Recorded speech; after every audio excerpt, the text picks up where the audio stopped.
interdisciplinar. Por isso que o nosso grupo é composto de professores dentro das humanidades e distintas linhas. A gente tem professor da filosofia, da sociologia, da história, da pedagogia, pensando a educação de uma forma mais sistematizada, mas nem por isso encalacrada. E a todos os anos a gente tem a nossa jornada de estudos e ela é feita mensalmente. A cada ano a gente escolhe ou um tema ou um autor que se debruça nos distintos meses do ano a estudar esses autores ou temas. Em 2024, em função dos 60 anos do golpe de 1964, conhecido pela maioria de nós como golpe civil-militar, ou golpe civil-militar empresarial, que ocorreu aqui no Brasil, a gente está tratando esse ano dessa temática. E desde o mês de março, se eu não me engano, a gente tem trazido aqui pessoas, estudiosos, ou mesmo ex-presos políticos e ex-presos políticos e estudiosos sobre a temática, na tentativa de educar cada vez mais. A gente sabe que a nossa função professoral, ela, dentre outras coisas, tem esse objetivo. A gente precisa lembrar para não esquecer, a gente precisa mostrar o que aconteceu numa perspectiva histórica, numa perspectiva sociológica, filosófica ou antropológica, com esse objetivo. E por isso, aqui a gente já teve o advogado Marcelo Santa Cruz, o jornalista Mário Melo, a pesquisadora Socorro Ferraz, o ex-deputado e também militante à época de 68, Paulo Ruben. Trouxemos aqui também dois professores, um do IFPE e da UFPE, que são estudiosos, Tiago, a memória está me falhando, e Dimas brasileiro. E também tivemos uma mesa voltada para o tema Mulheres e Educação, composto por Graciele, Itaiane e eu, que estudamos, de certa forma, a participação política e a formação política de mulheres no regime civil-militar. Inclusive, uma das estudadas foi irmã do professor Brainer, que hoje é o nosso convidado de honra. O professor Brainer aqui está, vir aqui até a mesa. O professor Brainer foi professor aqui do Centro de Educação e é professor do nosso programa de pós-graduação em educação. O professor Brainer é professor emérito da Universidade Federal de Pernambuco, que é o mais alto grau professoral que temos dentro da universidade. Para além do titular, que é aquele que está na carreira, o professor Brainer é consagrado professor emérito da UFPE. Ou seja, é uma concurso. E ele, a partir da temática cultura e política em Pernambuco nos anos imediatamente anteriores ao golpe de 64, vai nos brindar aqui com algumas das experiências e também dos estudos e algumas relações que eu acredito que ele teve, seja a partir de membros familiares, como as duas irmãs, que têm uma história bastante significativa dentro da educação popular aqui do estado de Pernambuco. O grupo ele é interdisciplinar e é composto. Aqui temos algumas das participações desse grupo. Outros professores não puderam, ou ainda não chegaram, não puderam vir, mas temos aqui a professora Juliana de Bona, que está lá no final, a professora Catarina Gonçalves, que também está aqui no final, estão em retaguarda ali, né? O professor Rafael, que vai vai coordenar essa sessão. E eu, até que agradeço ao professor Brian, também desejo bons aprendizados aqui e que a gente aprenda para não se repetir, 2018 chega aí, 2026 virá e a gente precisa aprender para não repetir, porque a iminência do mal, ela nos acompanha. Tá? Obrigada e que tenhamos uma boa tarde.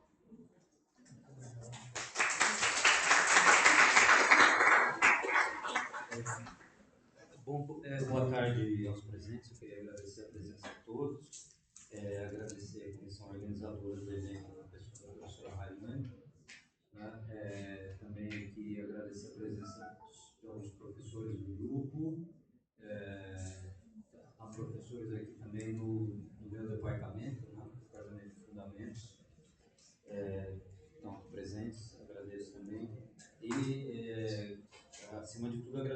presença do professor Breiner aqui, né? O professor Breiner, a Rai já apresentou ele um pouco, vou engrossar aqui um pouco a apresentação. Né? O Breiner é professor aposentado justamente do departamento onde eu estou lotado, no departamento de fundamentos. Né? Ele fez graduação em História aqui na UFPE, mestrado também aqui na UFPE, com um trabalho sobre o Partido Comunista Brasileiro, né? E tem um doutorado em Ciências da Educação na França, né, na Paris 5, onde ele fez um trabalho sobre educação popular em Recife. Né? Ele, como já foi adiantado, ele é professor emérito da Universidade Federal de Pernambuco, né? Além de professor aqui também do programa de pós-graduação. Tá? O Breiner tem uma série de inúmeros artigos, capítulos de livros publicados, né? Que giram em torno de diversos temas que vão da educação à política, da cultura à filosofia. Né? Então, eu costumo dizer aos nossos pares aqui que o Breiner ele é um intelectual old school, né? Ele é a moda antiga, né? Que é capaz de transitar com muita facilidade em vários campos do saber, né? Em vários temas, coisa rara hoje em dia. E atualmente, né, não sei se você já fazia isso antes, mas ultimamente ele tem se colocado como um intelectual público, né? No sentido de que é alguém que estabelece um diálogo com a sociedade de uma forma mais ampla, publicando em jornais, em entrevistas, participando de podcasts, de canais no YouTube, etc. Tá?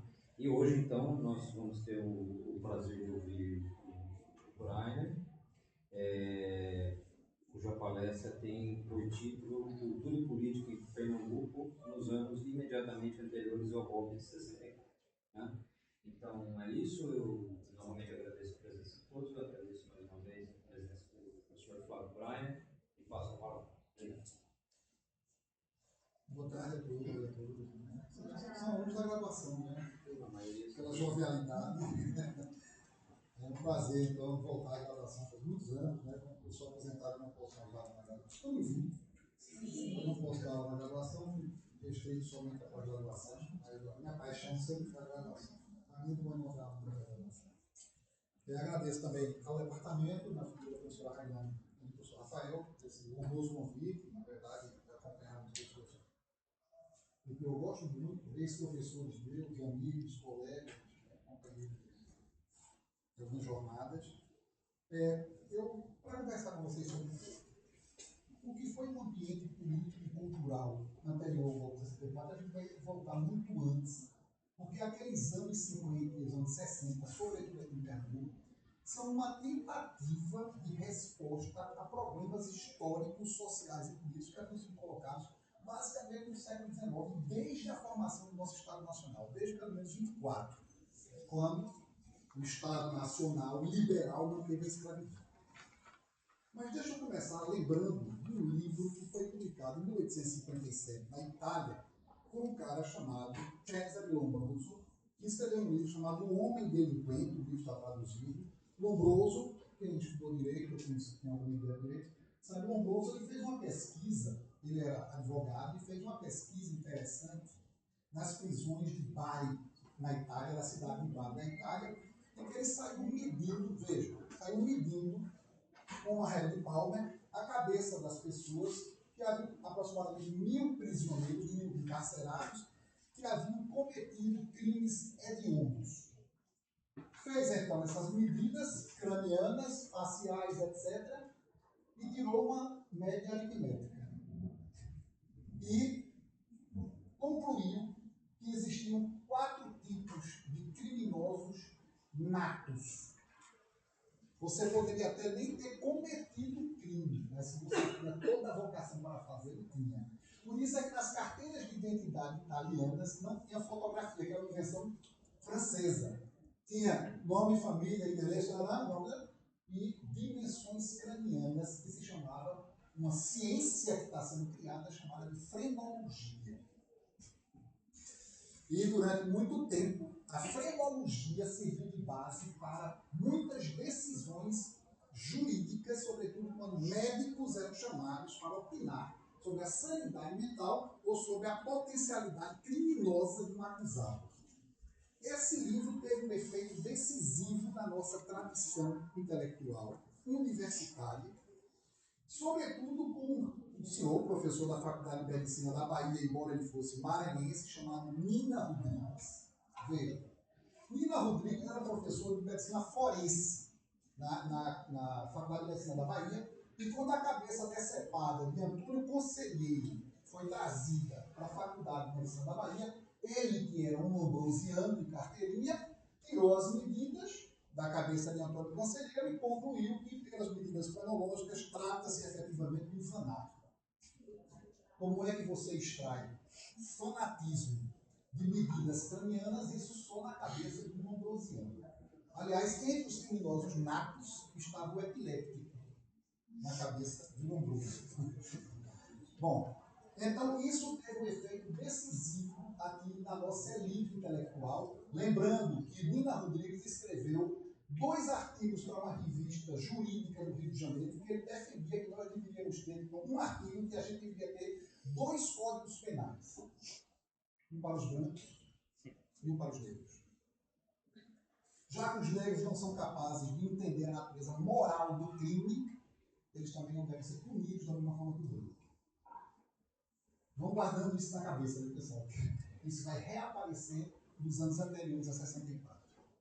Pouco tempo depois de 1857, a publicação desse livro, O Homem Delinquente, veio para o Brasil no serviço militar, no serviço diplomático francês, um aristocrata francês, Arthur de Gobineau, que foi grande amigo de Alexis de Tocqueville, que escreveu A Democracia na América, muito amigo dele, veio para o serviço diplomático e divulga um livro que ele havia publicado na França, que não foi traduzido, chamado Estudo sobre a Desigualdade das Raças. Esse livro em francês não foi traduzido esse livro. Nesse livro, ele defende que as raças, ele analisa 4 raças, as raças têm não somente características físicas, sexuais, emocionais, mas também intelectuais e, sobretudo, cognitivas. Por exemplo, a raça negra, diz ele no seu estudo, ela é incapaz de sair do particular para a abstração da matemática, da filosofia ou da ciência. Querem a prova? Apontem-me onde está o Charles Baudelaire africano. Charles Baudelaire, pai do simbolismo francês, as flores do mal, os crimes de Paris. Pois bem, essas duas tradições intelectuais são tidas, veja, não se trata de racismo, do racismo ordinário que nós praticamos todos os dias em nosso país. Trata-se de uma teoria científica chamada de racialismo. É diferente. Isso é entendido como ciência. Então, observe que as nossas elites, elas olham para cima, sobretudo as elites do Segundo Império e as elites que vão construir a República. Mesmo os nossos republicanos estão marcados por essa tradição racialista que não foi superada e que vai refletir-se também na educação da cultura, na divulgação da cultura e no menosprezo da cultura popular. Veja. Então, veja essas 2 tradições. O que é as nossas elites intelectuais? Elas olham para cima e veem a Paris renovada do Segundo Império, a Paris do Barão von Haussmann, né, que fez toda aquela, acabou com a Paris medieval e construiu a Paris que a gente conhece hoje, com aqueles gabaritos de 16 andares e tal. Olham para cima e veem Paris, e olham para baixo e veem o espetáculo de um povo ignorante do seu próprio destino. Sobretudo por causa da presença da nossa demografia, da presença negra. Assim, quando chega a República, o golpe republicano, quando chega a República, em 91 nós temos a primeira Constituição. E os 2 relatórios, tanto de Lemos de Carvalho quanto o de Rui Barbosa, viram letra, embora eles falem de educação popular, viram letra morta. Por quê? Para que oferecer escola pública, que é uma das bases do Estado republicano, lembrem-se que a República Francesa, de 1886, criada lá por Jules Ferry, é entendida como a República dos professores. E os professores andam nas ruas, até muito recentemente os professores andam nas ruas, com um fardão tipo ministro do Supremo, né? E havia no século XIX, até mais ou menos a Segunda Guerra Mundial, uma reverência especial que as pessoas que cruzassem com o professor na rua deveriam fazer. Havia uma reverência com a cabeça especial. A República dos Professores. Então, pode pensar que em 1932 a lei dizou em qualquer comunidade francesa que tivesse mais de 200 habitantes, tinha que ter um professor nomeado pelo Estado. E se não tivesse um professor, era o prefeito da cidade que ia dar aula. Então, a educação é uma questão de Estado e de formação da identidade nacional. Não vou voltar aqui, depois eu posso falar um pouco sobre o que significava o republicanismo escolar, como é que ele foi criado e por que ele nunca chegou para a gente. Bom, não chegou porque a gente teve essa tradição racialista, e quando você chega na escola republicana, que vai ser criada, então, sem financiamento, sem dotação orçamentária, mesmo a lei complementar de 1934 não previu dotação orçamentária. 1834, quando criou a responsabilidade civis pela educação. Você tem o quê? Uma elite que diz, para que oferecer? A escola republicana é aquela que procura me tirar do meu particularismo, do meu paroquialismo cultural, para me elevar aos níveis da universalidade da ciência, o suposto universalidade da ciência, da abstração matemática, etc. Filosofia. Daí a pergunta dele, algum tem um estado para poder não é? E a cultura. Então, para que oferecer? Os negros eram incapazes de ascender cognitivamente, intelectualmente, do particular para a abstração do geral ou do universal. Para que oferecer isso para a republicana? Não era somente perda de tempo, mas era sobretudo perda de dinheiro. E é exatamente aí aonde, para os negros saídos da escravidão e introduzidos numa república como cidadão de terceira ordem, mas para eles, uma educação técnica na mais elementar, para aqueles pedreiros, eletricistas, mecânicos, pavimentadores, construtores, então os trabalhos mais modernos, na verdade, uma continuação da manualidade da escravidão, o trabalho manual da escravidão. Enquanto as escolas públicas, que era por isso que as escolas públicas, até a minha época, até recentemente, né, as escolas públicas, eu acho que Carlos Lula lembra disso, eram tidas como escolas maravilhosas. O Pedro II, no Rio de Janeiro, o Ateneu de Natal, o Liceu da Bahia, o Ginásio Pernambucano aqui em Recife, eram tidas como escolas de altíssimo nível. Os professores que entram lá tinham que passar por concursos rigorosíssimos. Né? E quem saía de lá já saía para exercer cargo. Todos os nossos governantes, até mais ou menos 1968, foram alunos do Ginásio Pernambucano. Para os pobres, ficava o Liceu de Arte e Ofício. Quando? Quando ficava? E lembro que vocês que quando nós saímos da guerra de 1918, havia 34% de analfabetos, só no Nordeste. Em 1918.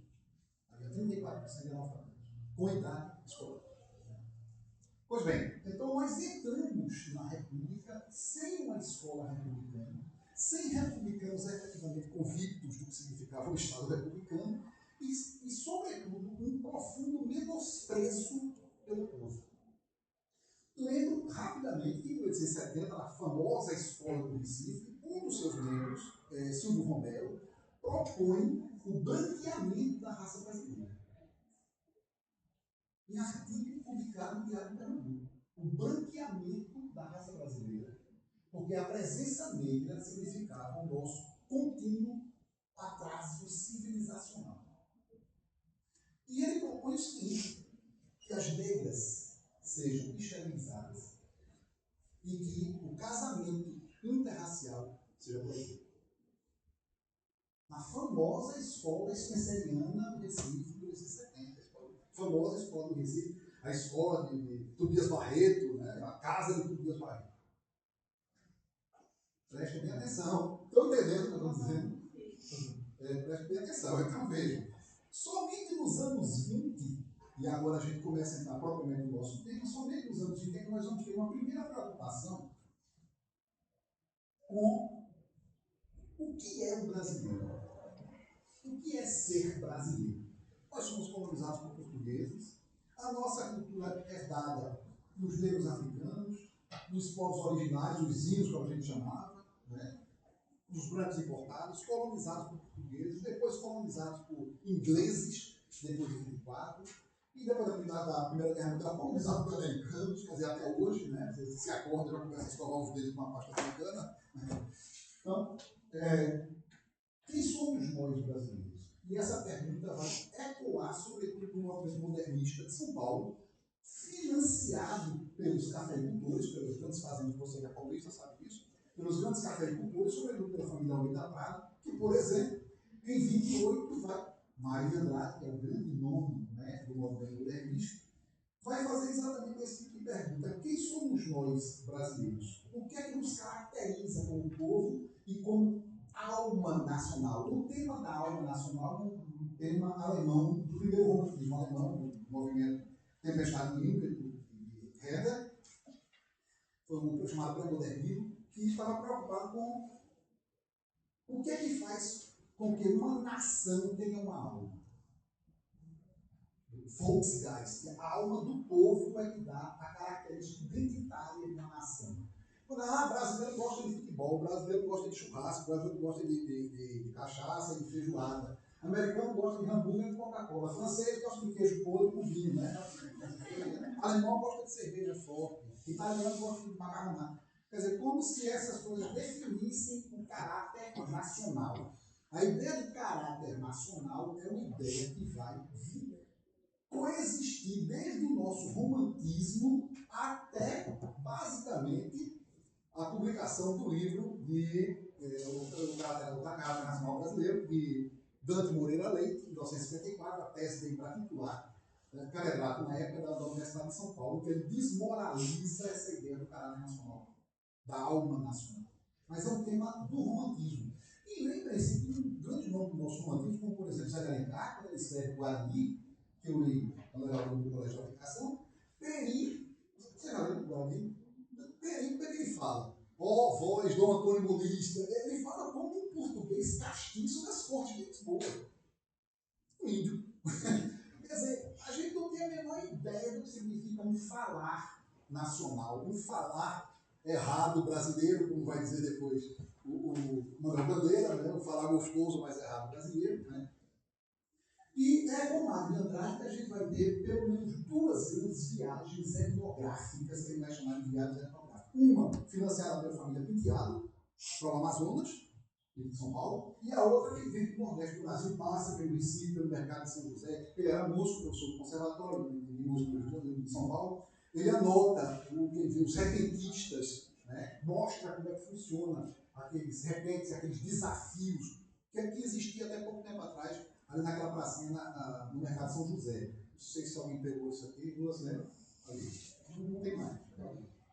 Pois bem, vai até a casa de Câmara Cascudo, em Natal, onde ele tirou a famosa fotografia dele de pijama e publica um livro chamado Turista Aprendiz. E é nesse momento que ele começa a perceber que se há a possibilidade da gente construir uma alma nacional ou uma identidade nacional, essa identidade terá que ser procurada nessa entidade chamada povo. E é aí onde a complicação vai começar. Aí é onde o rolo político e cultural vai começar. Uma entidade chamada povo. Por quê? Nossa burguesia, como eu disse, está centrada em Paris. Estudar em Paris, como eu próprio fui, estudar em Paris era a moda, fazia parte da formação. Então, nossas eleições vergonha do nosso povo. Tem muito claro, isso está em Paulo Prado. Né? Então, Retrato do Brasil. Então, vergonha do nosso povo. Pela primeira vez, a gente tem uma preocupação de que a modernização do país passa pela busca de uma identidade nacional, de um sujeito dessa identidade nacional e um sujeito capaz de conduzir um projeto nacional. Observe que Macunaíma, a grande rapsódia escrita por Mário de Andrade, Macunaíma nasce Vila Branca, Vila Negra, depois volta a ser rico, termina da Estrela, no São Paulo. E o subtítulo de Macunaíma é o herói sem nenhum caráter. Veja, não é um herói mau caráter, não. É um herói que não encontrou, o herói, na verdade, o brasileiro que não encontrou ainda um caráter, uma alma, uma identidade nacional. Ele vai variando, dependendo das circunstâncias, parece Zé de Voltaire, né? Vai variando de acordo com as circunstâncias.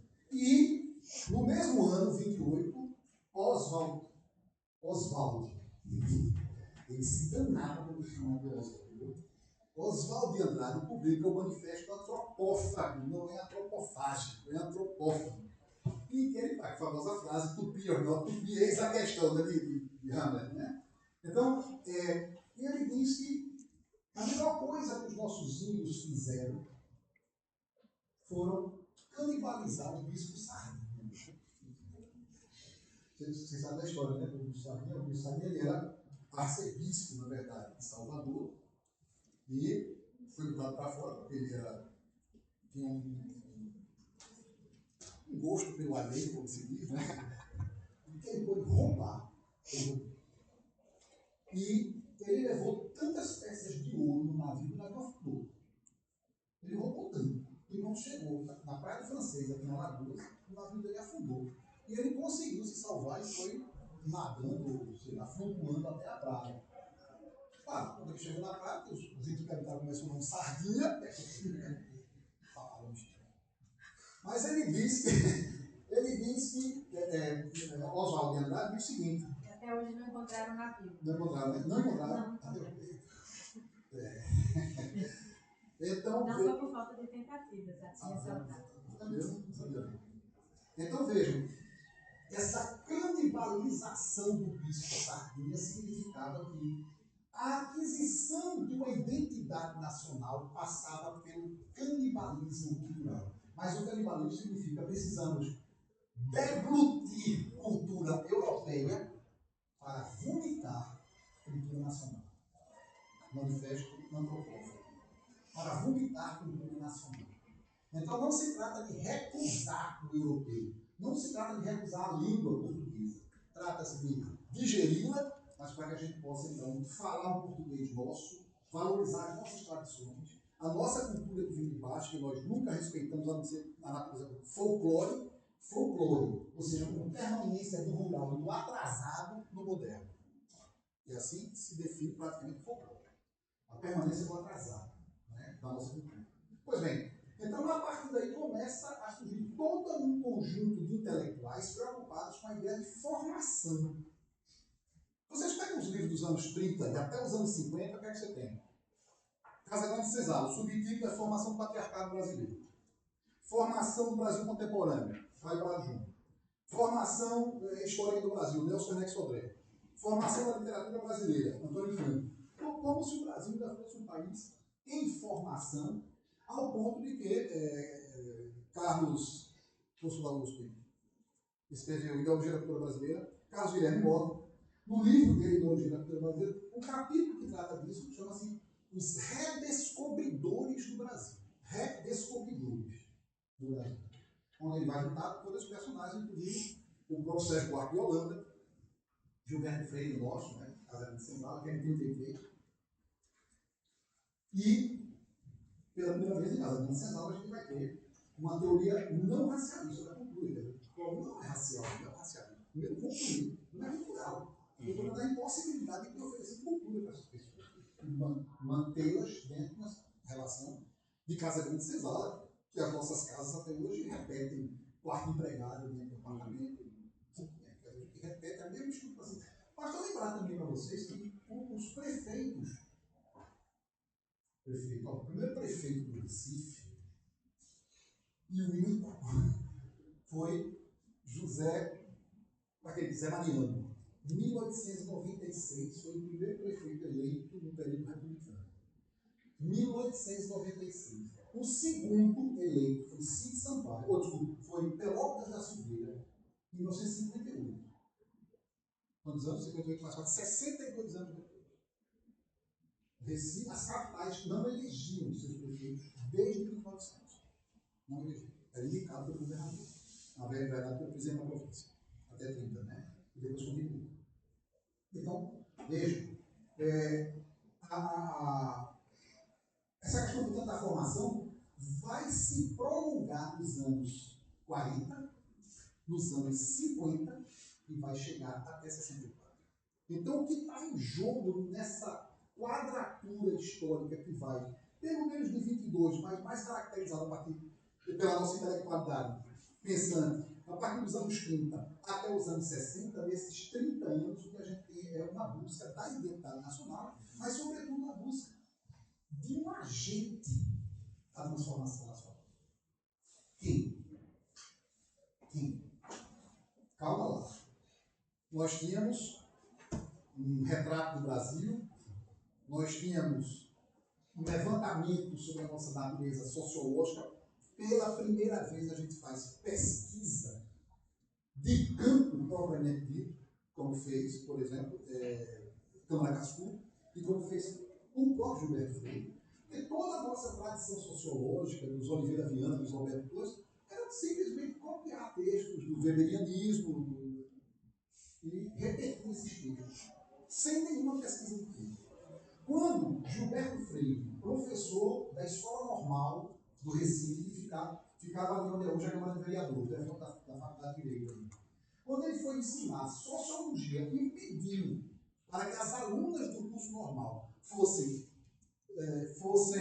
visitar um terreiro de candomblé, foi a maior confusão que nós citamos.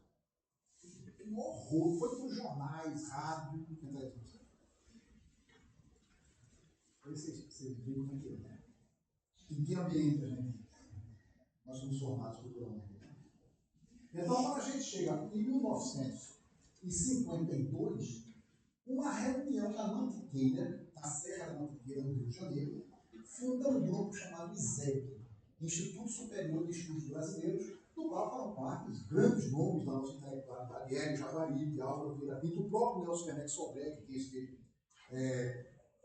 Formação Histórica do Brasil, marxista, era coronel do Exército, foi caçado, né?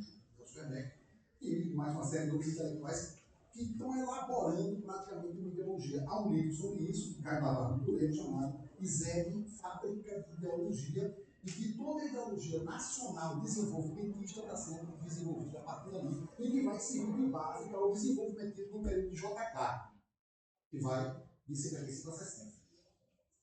Já vou falar de JK, do Sérgio Michel, né? Morreu num acidente estranho. Nossa, 75. Pois bem, quais são as ideias de dizer? É muito interessante que 2 anos depois está sendo publicado no Brasil um livro de um dos fundadores da Universidade de São Paulo, Jacques Lambert. O livro chama-se Os Dois Brasis, que defende uma tese que vai ficar conhecida naquele período como uma tese dual estruturalista. O Brasil não é um país subdesenvolvido, é um país desigualmente desenvolvido. E a parte subdesenvolvida é quem alimenta o desenvolvimento. Ou seja, é a mão de obra do Nordeste que produz a riqueza de São Paulo, digamos assim. Os imigrantes, etc. O tipo de mais-valia absoluta que é retirado praticamente do estado de ser escravidão, porque não existe a regulamentação do mercado no campo. Quando a Raiz vai tentar fazer isso, regulamentação do mercado, o acordo do campo. Voltemos. O ISEB propõe, então, que nós temos uma nação e uma antinação. Um povo e um antipovo. A nação é formada pela classe operária, campesinato, burguesia nacionalista, classe média intelectualizada e progressista. A antinação é formada pelos entreguistas. Já ouviu falar dessa palavra? Os entreguistas eram aqueles. O grande nome do entreguismo brasileiro foi Carlos Lacerda, que foi depois governador do Rio de Janeiro, né? E era dono de um jornal chamado Correio da Manhã, e tinha um apelido de derruba presidente, né? Porque a pena dele era vigorosa e viperina, né? E Carlos Lacerda era aquele que achava que a riqueza brasileira poderia ser entregue para o capital estrangeiro, sobretudo para o capital americano. Porque quanto mais indústrias americanas se instalassem para explorar a mão de obra nacional, mais desenvolvido seria o Brasil. Essa era a ideia, portanto, do entreguismo. Então, os entreguistas da UDN, a burguesia não nacionalista e os coronéis donos da agropecuária, que dominavam não também do Nordeste. Né? Então, você tem duas nações, uma nação e outra nação, um povo e um antipovo. Observem que a burguesia nacionalista faz parte do que eles chamam de povo capaz de oferecer uma resposta à identidade nacional e ao projeto nacional. Não é à toa que o grande empresário José Hermílio de Moraes, a família dona do grupo Votorantim, foi apoiado pelo Partido Comunista. Como é que o Partido Comunista apoia um empresário para senador, em 1962? Ele não seja. Mas, por quê? E vejam o clima que nós estamos vivendo. Em 1945, são criadas as chamadas Ligas Camponesas, que não tinham esse nome. Então, a Sociedade Agropecuária dos Produtores e Pecuaristas de Pernambuco, SAPPPPP, né? Mas ficou conhecido como as Ligas Camponesas. E as Ligas Camponesas tinham, sobretudo, a preocupação com a sindicalização rural. E disputava Francisco Julião, que foi o grande nome dele, era primo legítimo do meu pai. Ele era Francisco de Arruda Julião, meu pai era primo de Arruda Braga. Então, nasceu no carro, já foi no batimento. Eu tenho uma tradição histórica nessa cidade. Pois bem, eu entrevistei, estava conversando ainda agora com o Lula, eu entrevistei ele para a minha tese, para a minha dissertação de mestrado, que é essa aqui, e ele me deu uma resposta que, infelizmente, na minha burrice tecnológica, eu terminei, se lembra daquelas fitas cassete? Não, né? Você sabe disso? Se lembra disso? Com fita cassete, eu gravei a fita cassete com ele, mas fiz a besteira de colocar depois a fita cassete em cima de um transformador. Aí, desgravou, né? Pegou a gravação. Mas chegou na minha cabeça ele me dizendo que tinha ido a Cuba ensinar Fidel Castro a fazer a revolução. E eu não pude colocar isso na minha tese, porque eu não tinha colocação. Isso é que é tradição pernambucana. Isso é pernambucana. Ele chegou a criar o próprio.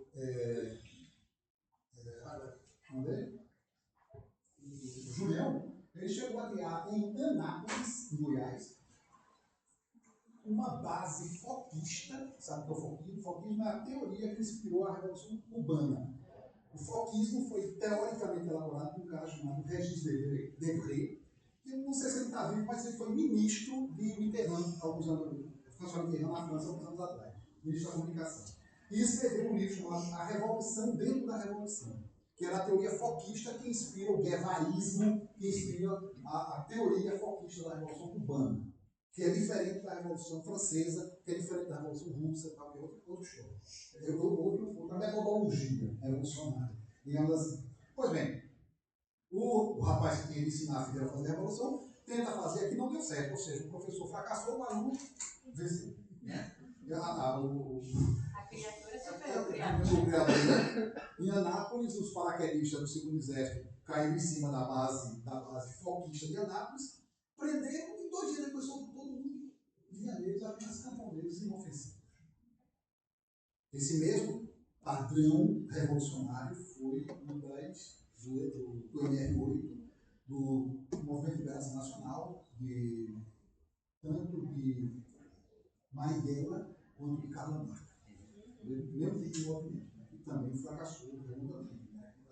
Pois bem, a gente tem agora um ambiente nos anos 50, que vem nos anos 20, que atravessa os anos 40. E nos anos 50 a gente tem agora uma ideologia do desenvolvimento em que o povo vai ter que se constituir agora como sujeito histórico. Era o termo que a gente fala. O povo como categoria histórica. Eu sou batista da Comissão de Educação e escreveu inclusive um artigo sobre isso, um livrozinho organizado por Antônio Paulo Rezende, que foi professor daqui da Faculdade de História, amigo nosso. E aparece então agora um povo com essa categoria, mas um povo analfabeto, um povo desescolarizado, um povo dominado nas estruturas de um campesinato ainda praticamente medieval. E quando eu estou falando de medieval, por quê? Porque houve um debate naqueles anos 50 entre um autor pernambucano chamado Paulo Cavalcanti, não sei se vocês se lembram desse nome, você lembra do Paulo, né? Que foi secretário do Partido Comunista aqui em Recife, foi vereador, eu conheci ele, minha irmã era do Partido Comunista, eu vivia lá na casa dele, ele morava, a casa existe ainda, lá em Cajueiro, e no bairro Cajueiro, a casa onde ele recebia as pessoas, ele era uma espécie de Gilberto Freire das esquerdas, entendeu? Casa grande, recebendo então todos os militantes, para se aconselhar, né, no marxismo, ele vencedor da Ordem Marx, da Lenin, o grande leninista que ele era, e claro, ele chateou-se primeiramente no trabalho. Sobretudo, eu sendo irmão de uma comunista, e que foi depois do Comitê Central do Partido Comunista, como você viu depois, né? Pois é. Então, o meu analista disse que essa tese aqui devia ser uma carta para minha irmã. Bom, depois eu explico por quê. Quem quiser ler, está esgotada essa edição, encontrei na minha biblioteca, casualmente eu consigo encontrar esse exemplar. Mas então você tem esses anos 50, uma séria discussão sobre o projeto nacional. Mas um povo analfabeto. A gente tem um povo que produz, a gente tem um projeto de desenvolvimento que está a caminho e uma ideologia de desenvolvimento cuja grande representação é a arquitetura de Oscar Niemeyer e de Brasília.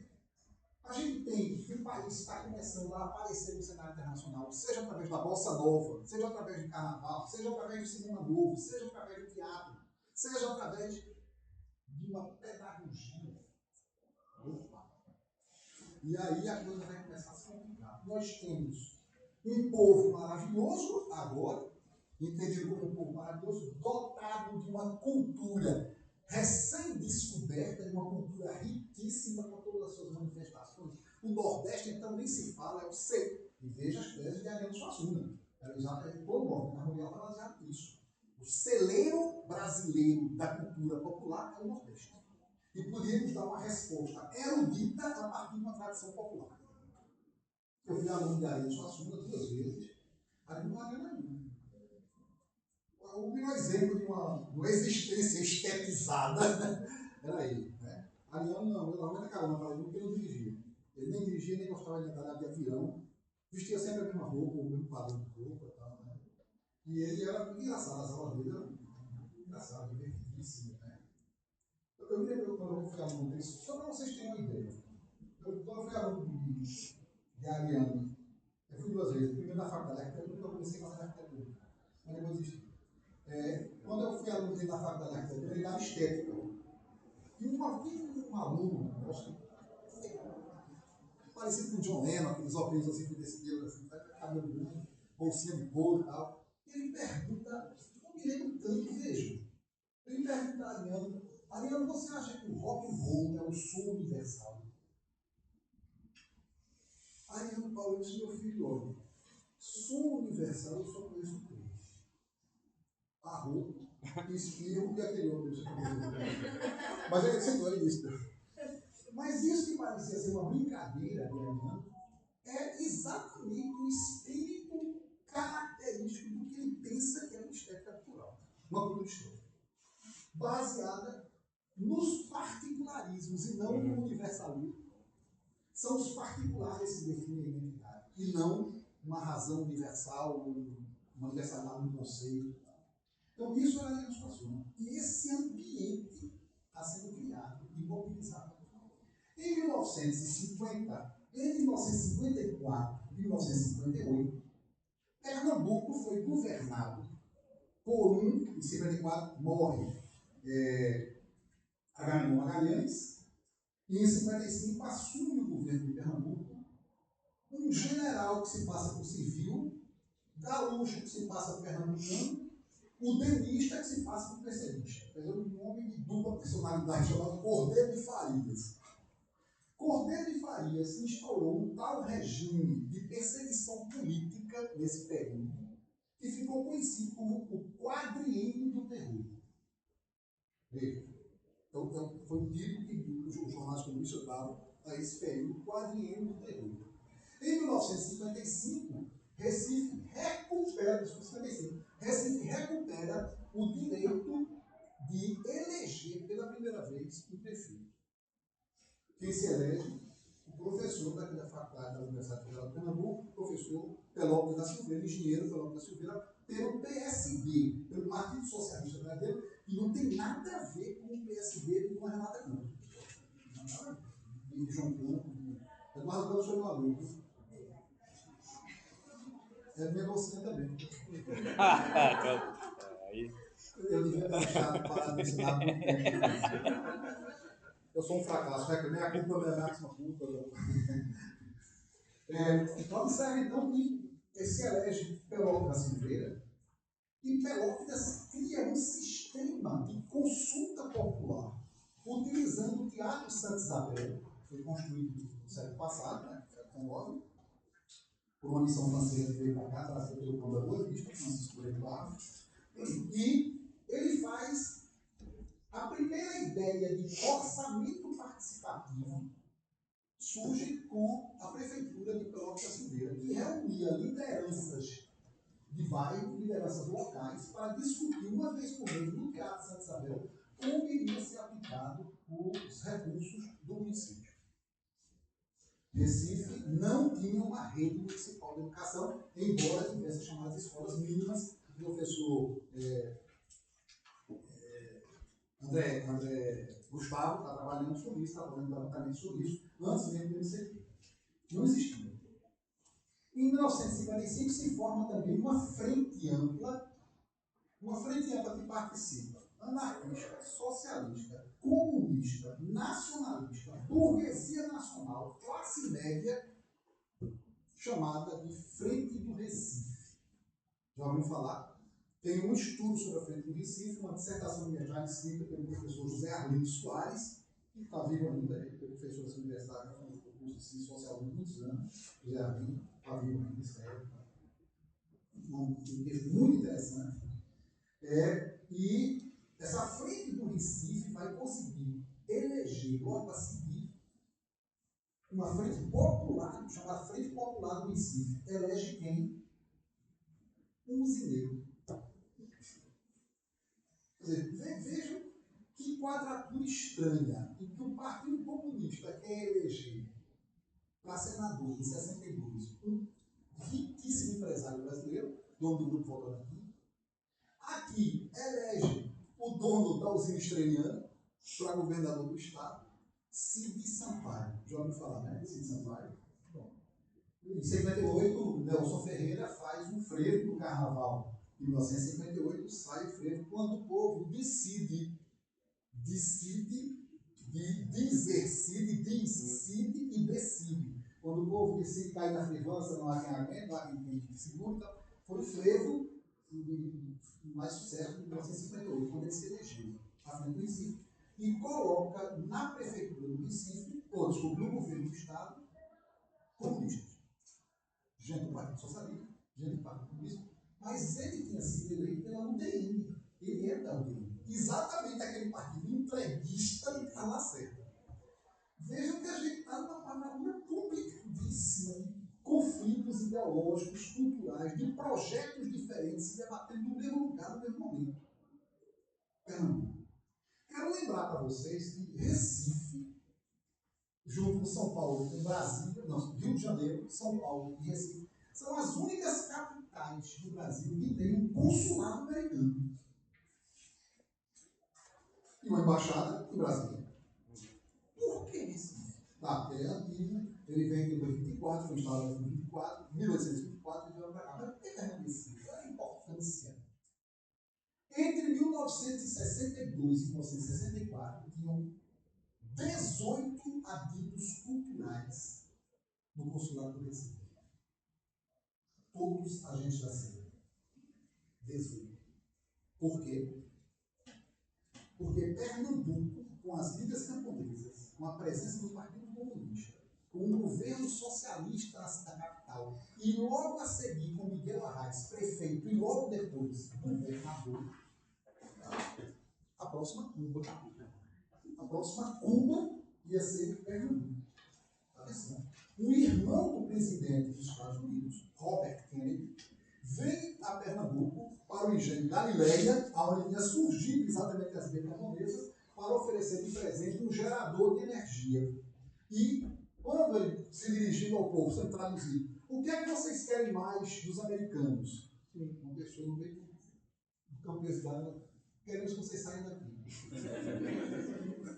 Resposta dura, e que você vê o clima que estava sendo criado naquele momento no campo. A Raiz, então, chega a governo, a prefeitura do Recife, e vai ficar de 1958 até 59 até 62, quando ele se elege governador e Perópolis prefeito. Então a gente tinha o partido de Arraes era o PTN, que não existe mais, Partido Trabalhista Nacionalista, era um partido pequenininho. E Arraes tinha sido secretário de Agamenon Magalhães, quer dizer, um nome ligado à tradição agropecuária. E Arraes aparece agora como o homem que vai fazer a Revolução Pernambucana. É para pensar no livro de Antônio Calado, né? Pernambuco, beijo da Revolução. Pois bem, é nesse momento então que começam as experiências de Egito, né? 62, mas eu quero lembrar que Paulo Freire, porque não bastava você ter uma política de Estado, um acordo do campo, uma legislação trabalhista, uma determinação de horas de trabalho, férias remuneradas, que não existiam, professor. Descanso semanal não existia, nada disso antes de 64. Antes de 62, aqui em Pernambuco. Nada disso. Por isso é que o debate era assim. A revolução deveria ser uma revolução socialista, porque nós já éramos um país capitalista, ou se a nossa revolução deveria ser uma revolução burguesa, porque nós éramos ainda um país feudal. O debate entre Caio Prado Júnior e Paulo Cavalcante daqui de Pernambuco. Qual era a natureza da Revolução Brasileira? Era isso que estava sendo discutido naquele momento. Feudal ou capitalista? Em 1956, são muitas informações, né, pessoal? Em 1956, houve o 20º Congresso do Partido Comunista da União Soviética, em que Khrushchev denunciou os crimes cometidos por Stalin. E nesse momento houve uma defecção imensa dentro do Partido Comunista. As pessoas não acreditavam mais, saíram do partido, muita gente se arrependeu. Foi uma desistência muito grande, o partido ficou muito abalado naquele momento. Mas em 58, o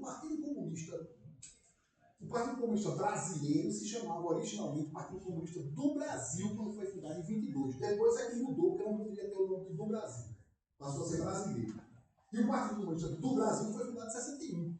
Né? O PCdoB, hoje, que existe até hoje. Né? O PCB acho que não existe mais. Existe ainda. É um grupo de estudos, né? É um grupo, né? Cadê uma conta, né?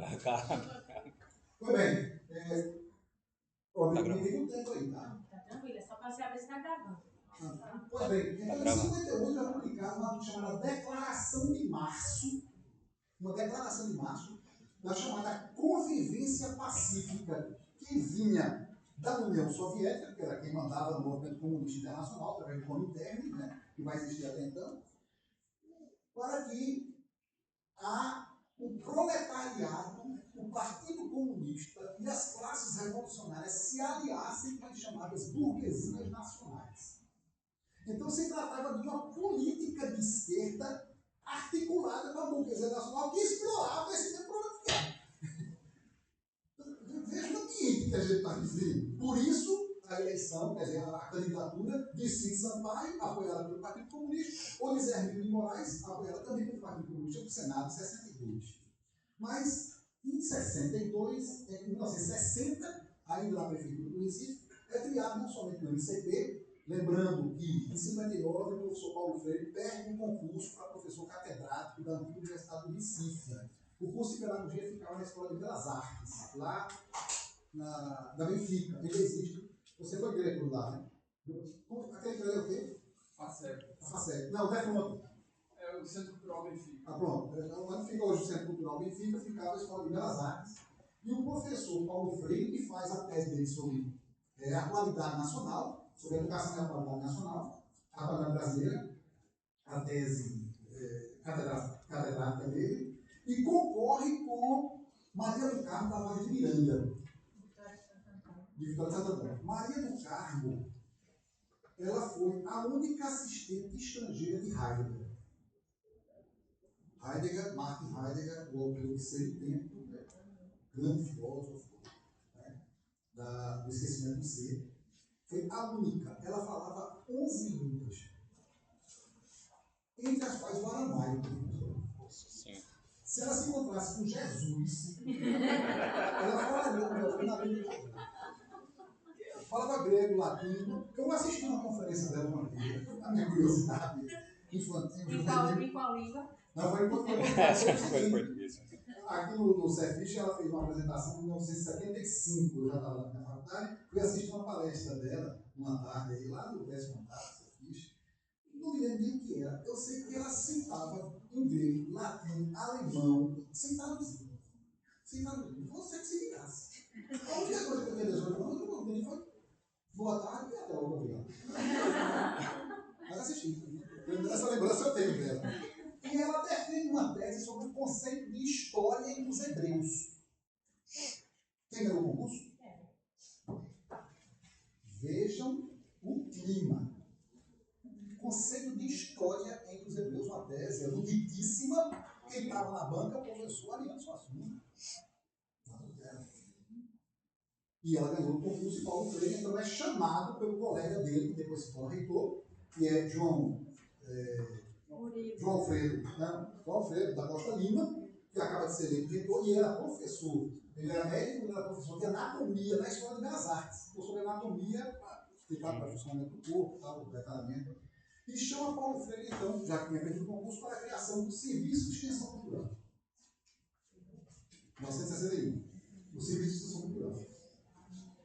E o Serviço de Extensão Cultural, que vai dar uma série de jovens intelectuais, a nata da intelectualidade pernambucana e recifense está presente. João Arno Luiz de Brito na área de cinema, Luiz Costa Lima, que foi o introdutor entre nós da estética da recepção da Escola de Constança, né, Yaus, que está vivo ainda, professor aposentado na Universidade do Rio de Janeiro, Luiz Costa Lima, que foi o secretário executivo do Serviço de Extensão Cultural, do qual Paulo Freire, ele cria um serviço. Atenção, veja a confusão. Ele cria João Alfredo da Costa Lima, um progressista, vai ser cassado logo depois de 64, cria um serviço. Por que não uma pró-reitoria de extensão? Porque ele não tinha maioria no Conselho Universitário. E se ele fosse criar uma pró-reitoria, tinha que passar por um conselho. E sem a maioria não criava. Mas o serviço era ligado diretamente ao gabinete do reitor. Ele indica para o Freire. Vai dar confusão. Essa historinha toda vai dar no rolo. Então começa a se articular um programa nutricional de articulação com o movimento de cultura popular que tinha sido fundado um ano antes, em 1960, dia 13 de maio de 1960, lá no sítio da Trindade. O primeiro presidente do movimento de cultura popular não foi Germano Coelho, foi Miguel Newton Arraes, que era sobrinho de Miguel Arraes. Ele já morreu. Eu estava conversando com o Lula, filho de Arraes, que ele morreu em 2008, faz muitos anos, né? Miguel Newton foi o primeiro presidente, depois o professor Germano Coelho, que chama também para trabalhar com ele toda uma nata de intelectuais, não somente do município, mas de Caruaru, por exemplo, de Mendonça, vem trabalhar na área do teatro. Cria-se uma rádio de alfabetização, a Rádio MCP, aos cuidados de São Beltrán, você lembra de São Beltrán? Atores que depois ficaram famosos, como José Wilker, vinha trabalhar também na parte de teatro. Na parte de alfabetização, a professora Maria José Baltar, professora Silke Veiga, que está viva ainda, a professora Maria Antônia McDowell, que foi pró-reitora da região. Maria Antônia McDowell foi minha, porque quando eu entrei no Colégio de Aplicação, ela era diretora do Colégio de Aplicação. Mas não era aqui, não, era lá na cidade, do Colégio de Aplicação. Eu era muito danado, sabe? Eu fazia muita besteira. E aí ela só via para mim, ela não percebeu. E ela foi depois presidente do concurso que eu entrei aqui no Centro de Educação. Foi ela presidente nessa sala que deu. Ela foi presidente do meu concurso. Mas já estava bem comigo. Nessa época. Hoje já tem melhorado o comportamento. Eu tenho também as duas coisas. Eu subia no João, com o Janeiro, sabe? Eu botei para ele lá. E o João era muito magrinho, mas subia no Janeiro com uma facilidade, né? E ficava soltando o João com o menino que estava embaixo, para o recreio, né? E era para mim. Quando eu estou jogando o João caiu no chão, o pessoal tinha corrido, todo mundo ia embora. Quando eu estou descendo, Maria Antônia chega. Braga, desça. Desça, não. Veio buscar? O telefone passou a mãe. Não. Já desci. Era assim a minha relação com ela. Eu gostava dela. Ela não estava rindo. E falando que facilitou a minha ida para a França, mas era a dona dessa universidade. Ela sabe o nome de todo mundo. É verdade que esse terreno foi doado pela família dela? Ela era dona daquele. Ela era dona daquele casarão que tem em Camaragibe, quando você está chegando naquele casarão cor-de-rosa. Ela morava ali. Né? Uma pessoa inteligentíssima. Né? Pois bem, então está um clima intelectual efervescente aqui na cidade. Na área do cinema, o Recife já tinha sido o ciclo do cinema, né, dos anos 20, né, de Alberto Cavalcante, mas depois retoma, né, o João Armin de Brito, que teve uma forte influência no movimento tropicalismo. Lembrando que o tropicalismo tem um pezinho no movimento antropofágico. No movimento antropofágico. Tem um pezinho lá. Tem uma retomada do movimento. Primeira vez que apareceu uma guitarra elétrica, houve movimentos aqui no Brasil contra o uso da guitarra elétrica. A marcha da guitarra. Para vocês verem como é que é o clima intelectual. Porque isso era uma importação cultural falsa que não tinha nada a ver com a nossa tradição do bandolim, do alaúde, do cavaquinho, do pandeiro. Né?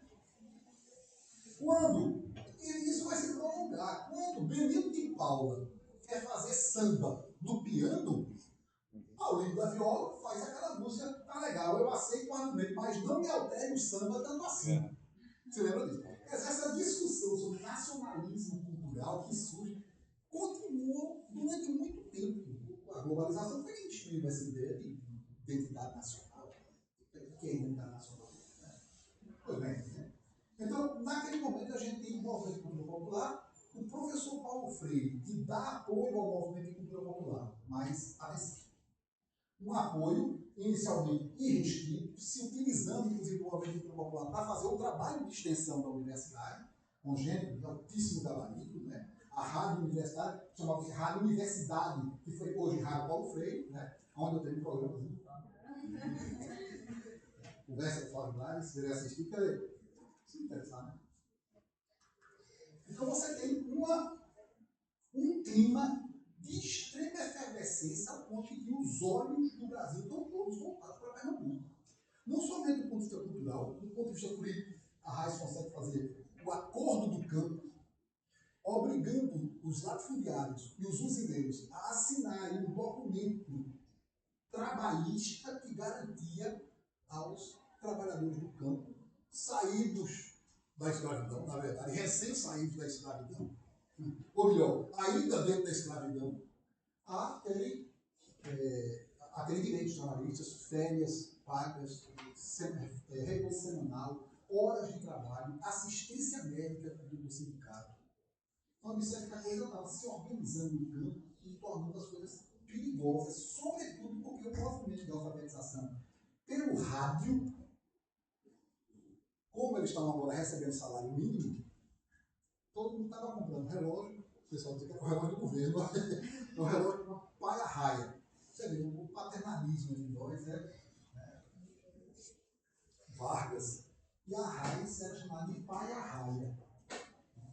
Papai Arraes, né? Ou seja, o tipo de como a gente constitui o nosso Estado foi um Estado paternalista e assistencialista, populista, né? O qual a gente não consegue se verdadeiro. Então, nesse momento, você tem toda uma alfabetização perigosa, mas aí Paulo Freire, que já está desenvolvendo o método, e ele só vai aparecer mais firmemente, não somente em Angicos, mas observe, tem muita mitologia em torno disso, sabe? 335 pessoas foram alfabetizadas em Angicos, naquele programa de alfabetização em 40 horas. Mas não é 40 horas, é 40 dias, uma hora por dia. Né? Começa hoje e depois vai estar todo mundo alfabetizado. Não é assim, não. Não é assim, não. Mas criou-se essa aura mítica em torno disso. E observe que naquela região de Angicos, logo depois, em 62, houve a eleição para governador e quem ganhou? PSD. O Partido dos Latifundiários. Na região de Angicos. E como eles já estavam alfabetizados, podiam agora votar. Ou seja, os alfabetizandos da conscientização paulo-freiriana votaram na direita. Aí o livro de Gessé de Souza, né, o pobre de direita, o pobre bolsonarista. Então, não é bem assim. Depois, Paulo Freire tinha feito, em 67, quando ele escreve no trabalho dele, que é a Educação Completa da Liberdade, ele coloca aqueles 17 fonemas que têm que ser analisados do ponto de vista semântico, ortográfico, fônico, gramatical, sintático. Ele 17 é a tese, um trabalho acadêmico do programa dele, fora o outro, né, que é a Qualidade Nacional, bastante influenciado brasileiro, que Zé, aliás. Dani Papai trabalhou sobre isso e foi condenado, né, por Paulo Freire. E a ideia é que você fizesse um levantamento do universo vocabulário. Não sei se vocês se lembram, se fosse alfabetizado, o vovô viu a uva, não foi? Cartilha. Vovô viu a uva. Uva era a coisa menos presente na nossa vida naquela época, era uva. Vovô viu a uva. O cigano cego foi ao cinema. Eram essas frases que a gente fazia. Paulo Freire tenta fazer um levantamento vocabulário a partir do universo das palavras utilizadas dentro de certos meios que estavam sendo alfabetizados. Por exemplo, entre pescadores do litoral nordestino, palavras como jangada, vela, leme, peixe. No meio de construção civil, pedra, cal, tijolo, cimento. Então, eram essas palavras que eram levantadas inicialmente no universo vocabulário e que serviam para o processo de alfabetização. Isso gerou uma confusão entre Paulo Freire e o movimento de cultura popular. Porque a esposa de Germano Coelho, dona Josina Godoy, Norma Porto Carreiro Coelho, né? Norma Porto Carreiro, chamava-se Norma Porto Carreiro ainda, e Josina Godoy escreve uma cartilha, a cartilha de alfabetização popular do MCT. Livro de leitura para adultos. Né? Ficou famoso, tal, que a palavra povo aparece não sei quantas vezes. O voto é do povo. O voto é do povo, o povo é soberano. Né? Então, Paulo Freire, estamos uma cartilha conversa, antecipando as palavras, independente, inclusive, do meio e do universo vocabulário onde você trabalhar, não me interessa. Então, ele se afastou do MCT, continuou no serviço de extensão cultural, né? Mas ele era funcionário também do sucesso e tal. E ficou, então, até 1964, ficou no serviço de extensão cultural, mas um pouco mais afastado do MCT.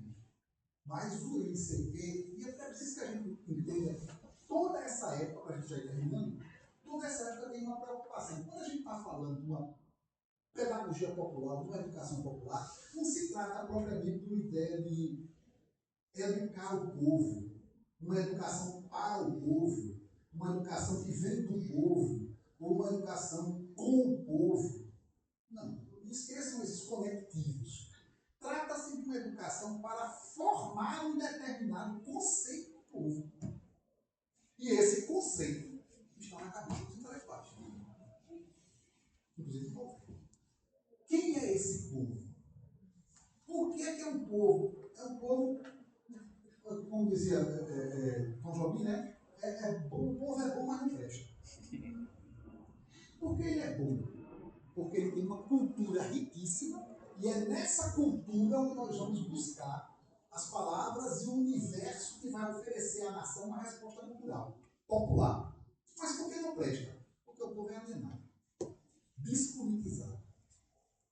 Um povo manobrado ideologicamente e precisa, então, transitar da sua consciência ingênua para uma consciência crítica. Ou seja, eu sei sobre a consciência do povo aquilo que o próprio povo ignora. E a gente está de volta à caverna de Platão, pessoal. Aquele rapazinho que se liberta só. É engraçado, né? Se Paulo Freire tivesse. A gente leu, né? A história de que ninguém liberta ninguém, né? Ninguém se liberta sozinho, né? Os homens se libertam em comunhão. Já ouviu falar essa frase? Já, né? Pois bem, tem um cara na caverna de Platão que se liberta sozinho. Sim. Né? Não só se liberta sozinho, como não diz a ninguém como é que se liberta. Isso. Vai lá para fora, né? Faz um passeio pelo céu das ideias, né? Teoria das formas. Volta, vai lá para frente, não diz, continua sem dizer como é que se faz para soltar. E diz, ó pessoal, tá vendo isso aqui que vocês estão olhando para cá? Tudo ilusão. Sombras, aparências, a verdadeira realidade, os sonhos que vocês ouviram e as imagens que foram projetadas todo lado de fora. Mas tem um probleminha, sabe, pessoal? É que a única pessoa que sabe disso aqui sou eu. Eu sou aquele que foi lá fora e voltou. Mas eu não estou voltando aqui para soltar vocês, não. Porque soltar é diferente de libertar. Desde que vocês aceitem que vocês olham para o lado errado, como se a filosofia fosse uma ortopedia do olhar. Desde que vocês aceitem que estão olhando do lado errado, vocês podem começar um processo de libertação. E eu prometo a vocês que se nós entrarmos numa relação muito específica chamada de pedagógica, em que eu vou transformar vocês em objetos pedagogizáveis. Desculpe que é um pouco grosseiro, né? Mas é isso mesmo. No ponto B do nosso processo final, vocês serão melhores do que no ponto A. E sem essa promessa, e desculpe os caros alunos de gravação, vocês não estariam. Vocês acreditam que no final do processo vocês serão melhores profissionalmente, intelectualmente, politicamente, culturalmente, socialmente, economicamente, sei lá. São melhores. E ao fazer isso, ele estabelece uma dupla clivagem. E a educação popular não escapou disso. Uma clivagem na realidade, existe uma realidade real, essencial, o mundo das ideias, e existe uma realidade aparente, existe uma aparência, uma sombra, uma ideologia. Realidade, ideologia. E a gente não saiu disso. A gente não saiu disso. Essência, aparência. Ingenuidade, criticidade. Alienação, concentração. Ideologia, consciência de classe. Então, se toda a filosofia ocidental não passasse de evocações à margem do texto de Platão, como diz Whitehead, não passasse.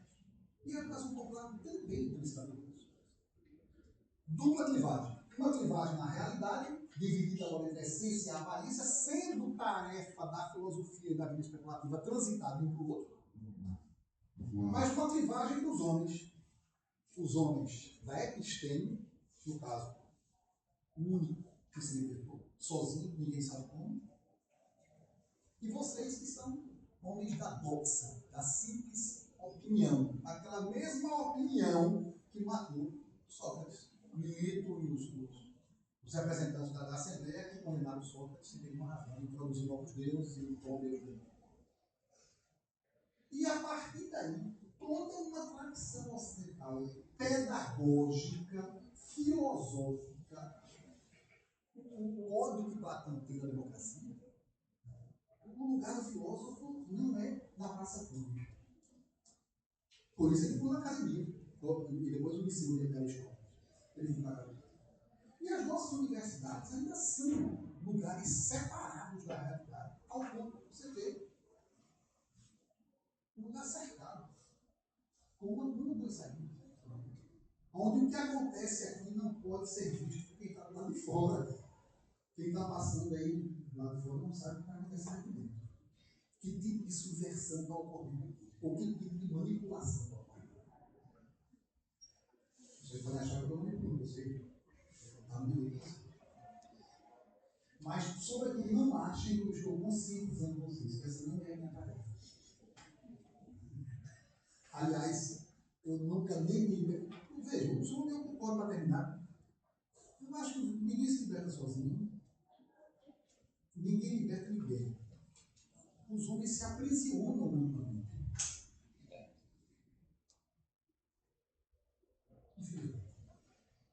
E essa lição e essa tentativa de emergência de uma cultura popular junto com um projeto pedagógico, junto com um projeto nacional, um projeto político como um agente para a sua execução, morre praticamente em 64 e nunca foi praticamente digerido. Ainda agora vocês estão vendo o que está acontecendo com o bolsonarismo. O bolsonarismo tem que ser estudado de outra forma, não é só mandar matar ou mandar prender o bolsonarismo. Que tampa do social foi levantada? subterrâneos dos nossos afetos estão sendo mobilizados por esse movimento, ao ponto de matar o presidente, o vice-presidente do Supremo. É algo que pode ser trabalhado pelas forças que, em princípio, militar brasileiro só mata brasileiro. Né? Nunca vi isso. 17, 24, 48, 71, 91, 1930, 24, 1930, 1945, 1955, 54, 1964. E agora? Quando mata estrangeiro, não é guerra do Paraguai, mas é mais criança brasileira. Não é combatente. Né? Obrigado pela atenção de vocês.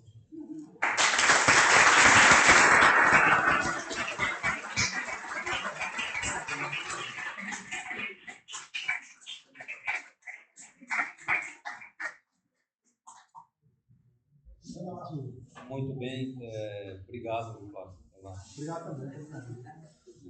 pela palestra. Sempre um prazer ouvir você falar. Né? Nós vamos abrir aqui para uma rodada de perguntas, comentários. Paulo Julião? Não?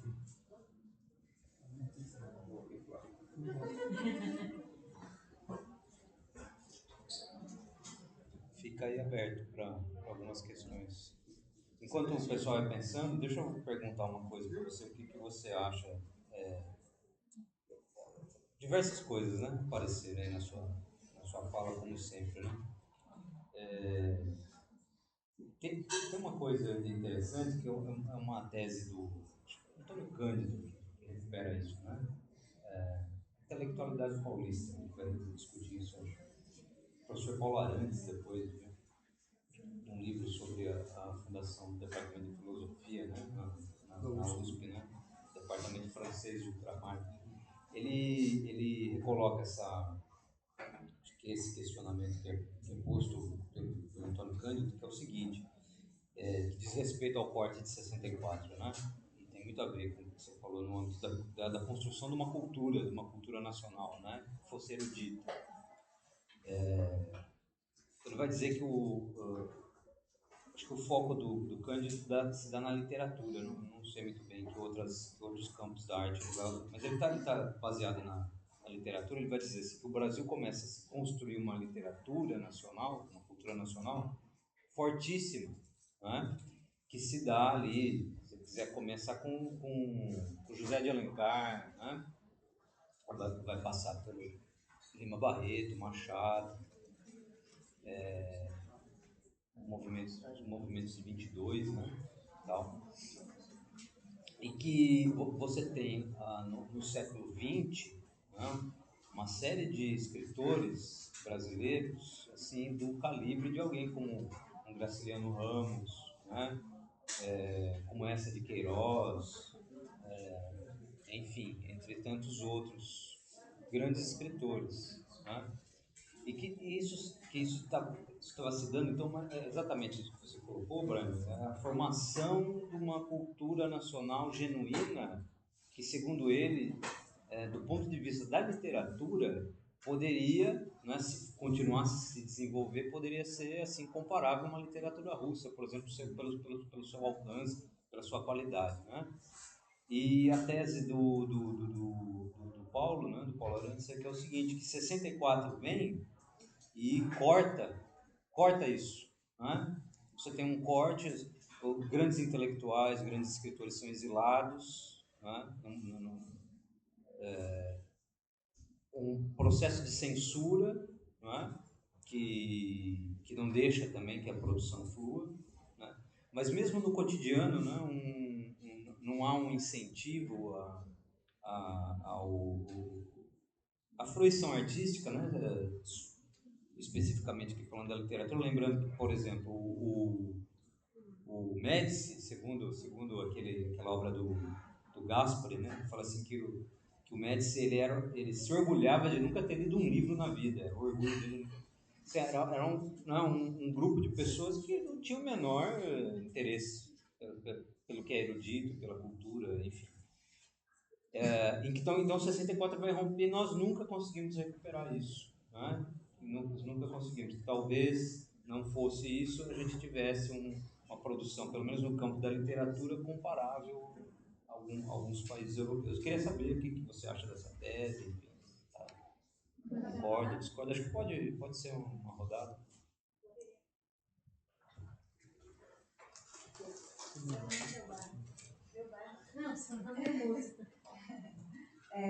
Boa tarde, meu nome é Juliana, eu curso História aqui na Universidade Federal de Pernambuco.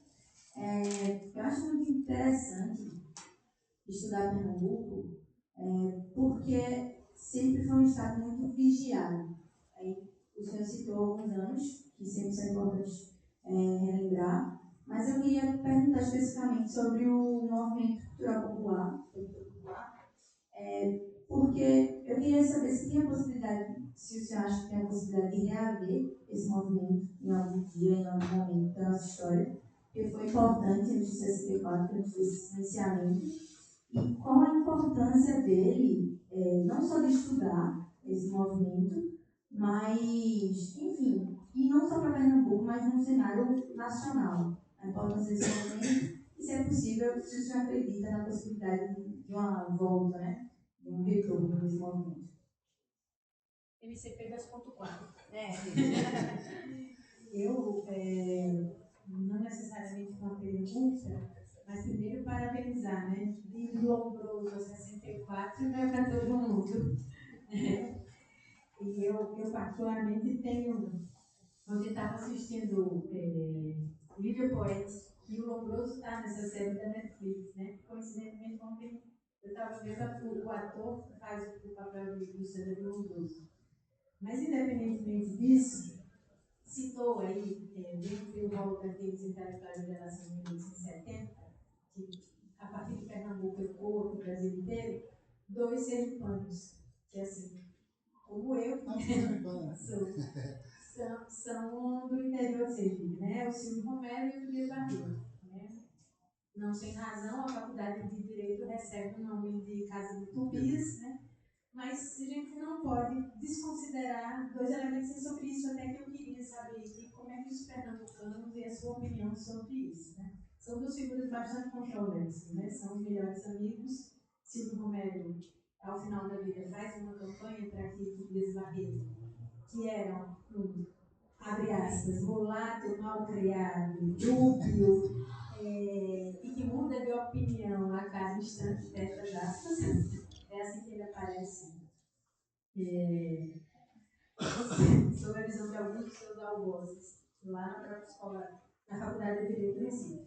E o Silvio Romero ele é o autor da história da literatura brasileira.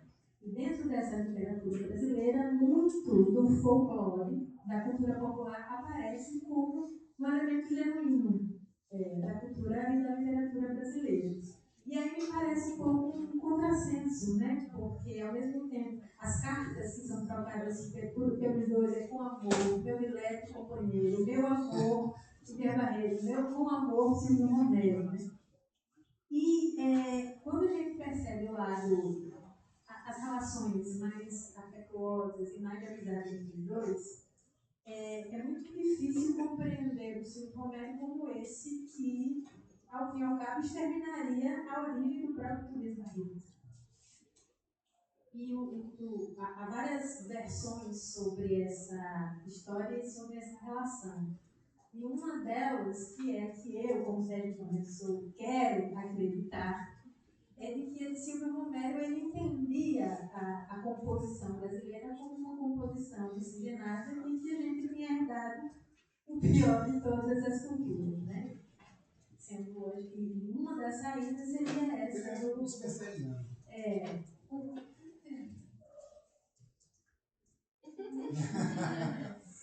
o evolucionismo social, né? Mas o Tobias Barreto era Requeliano, posso dizer assim? Né? Enfim, queria saber como é que ver esse contrassenso entre a vida pessoal e uma vida intelectual. Mas sendo que nessa vida intelectual, apesar de artigos como esses, de opiniões como essa, a gente infelizmente não tem as obras completas do Silvio Romero. Acho que tem até 9 9 e 10 volumes dos 22 volumes que teria das completas do segundo mestre lá em Água Editora. Mas aí tem um problema lá em Sergipe que só saíram, acho que 9 ou foram 10 exemplares. Adquiria só tem 10 exemplares e está aí na sua quarta e quinta edição. A de segundo mestre não. Mas sim, queria saber a sua opinião sobre esses elementos. Às vezes a gente só pega um viés, né? E a gente acaba reverberando. E às vezes, para mim, me parece um pouco um contrassenso, sabe? Porque eu entendo essas opiniões, entendo hoje essa nova forma de olhar a história dos intelectuais, de a gente dar conta de vários projetos de Brasil que aconteceram no século XIX, que eles são muito distintos. Tem um grupo na UFMG que tinha um grupo, um projeto essencial chamado Modernidade e Organização dos Projetos de Brasil, a educação dos projetos de Brasil. E a ideia era pegar todos os intelectuais dos 4 cantos do país e ver como é que eles estavam pensando a educação e o Brasil, ou a educação nos projetos de Brasil. E aí tem várias figuras, desde o Tobias Barreto, que não necessariamente se dedicou à educação, mas teve a ideia do Paternogógio, em 1878. Paternogógio é a Escola Superior Feminina nos Moldes Alemães, aqui no Recife. Foi aprovada na primeira instância, mas não teve dinheiro, ele não se reelegeu para esse cargo, e o resultado não teve paternogógio. Mas a ideia ficou. Paternogógio? Paternogógio. Paternogógio. Isso, paternogógio. Uma escola de ensino médio e superior para as mulheres. Não foi adiante. Até encontrei, muita gente procurou esse projeto, e quando eu já tinha desistido, encontrei ainda manuscrito. Esse projeto ainda vou trabalhar com ele, mas ainda não consegui. Mas esse projeto existe, mas o fato é que ele não foi levado adiante. Ou seja, tinha pessoas que estavam pensando o Brasil a partir da educação, assim como o Rui Barbosa e o alagoano, que esqueci o nome dele agora, também do século XIX, eu me lembro já. Mas enfim, o fato é que a gente no século XIX, na geração de 1870, tem vários projetos de Brasil. E quando a gente pensa, a partir da proclamação da República, a partir do positivismo que foi encabeçado, a gente vê que o Nordeste do Brasil perde, quando o assunto os moldes e o nacionalismo. E isso, como é que isso ecoa também nessa. A gente falou aí sobre a identidade nacional, que tem muito depois da proclamação da República no Nordeste brasileiro. Não sei se eu fiz entender. Vou tentar. Deixa eu defender mais uma tese. Foi, né? Eu queria fazer uma pergunta que seria um pouco complementar, né? Só devagarzinho. Mas é que essa questão. Sou mestrando em História, graduado em História da UFPE, na casa dele. E na graduação a gente teve a oportunidade de ver o texto do Carlos Figo, Operação Progressão, que ele fala desse contexto de que, para a CIA, o grande perigo no Brasil era exatamente a Igreja Camponesa do Francisco Julião e aquela viagem que ele fez, que ele sentou do lado de Mao Tse Tung e tudo, né? Alexina e tal, aquele documentário bem interessante também sobre a Alexina, que era o esposo do Francisco Julião, e tem uma fotografia dele sentado na China com o presidente da China, Mao Tse Tung, né? Sendo recebido e tal, com honras e tudo, e quase de chefe de Estado. De Pernambuco para o mundo, literalmente. Pois é, e o que é essa coisa que é um incômodo, na verdade, uma constatação que Raimundo soltou agora. Na representação da identidade nacional, da questão da resistência da luta contra a ditadura, a memória que a gente tem é da Tropicália, são dos artistas, querendo ou não, do eixo Rio-São Paulo, sabe? E quando a gente percebe, pô, até os Estados Unidos tinham medo de Pernambuco, então por que essa memória assim, é tão escanteada, sabe? Quando ela representava uma ameaça, assim, do meu ponto de vista infantil aqui, de não conhecer tão bem esse assunto da ditadura, mas dando um pitaco, porque aparentemente representava uma ameaça muito maior o que acontecia no Nordeste do que um bando de estudantes tocando música como sistema, do que de fato uma classe camponesa organizada, sindicalizada, reunindo irmandades e tudo, e com um mínimo de organização de fato. Maria Celeste Vidal, né? Pois é, então você tá É o quê? Maria Celeste Vidal, considerada por Pernambuco a primeira presa política no país. A primeira? Foi presa em 1º de abril. porque ela estava lá em Vitória de Santo Antão, e quando a rádio foi presa, ela chegou na rádio e fez um discurso fazendo um chamamento para todos os trabalhadores rurais, que ela era uma espécie de mediadora entre Francisco Julião, a RAIS e os camponeses. E estava lá como uma célula importante para, de certa forma, seguir mediação entre o governo e os camponeses. E ela foi a primeira presa, tem uma história muito significativa para a história das mulheres, para a história da política pernambucana e também do Partido Comunista Brasileiro. Também era? É. Também foi presa como tal. Eu não sei responder as perguntas. Mas eu acho que eu sei por que eu não sei responder. É uma coisa. Melhor que nada. Deixa eu ver. Olha, a grande preocupação da Antônio Cândido na formação da literatura brasileira é a formação de um sistema literário. Né? O que ele chama de um sistema literário? Aquilo que nos deixa como um campo. Né? É todo um campo de produção, distribuição, discussão, seminários, congressos, editoras dedicadas, público, formação de público. Quer dizer, nós praticamente não tínhamos isso. Ainda hoje a gente está com uma política viúva, uma política de livro e de informação de leitor. A gente foi um país que lê muito pouco. Lê pouco e somente uma camada social. Então, a gente tem um problema sério da nossa relação com a herança cultural. A estruturação de um sistema propriamente cultural, o Ministério da Cultura foi retirado daquele Bolsonaro.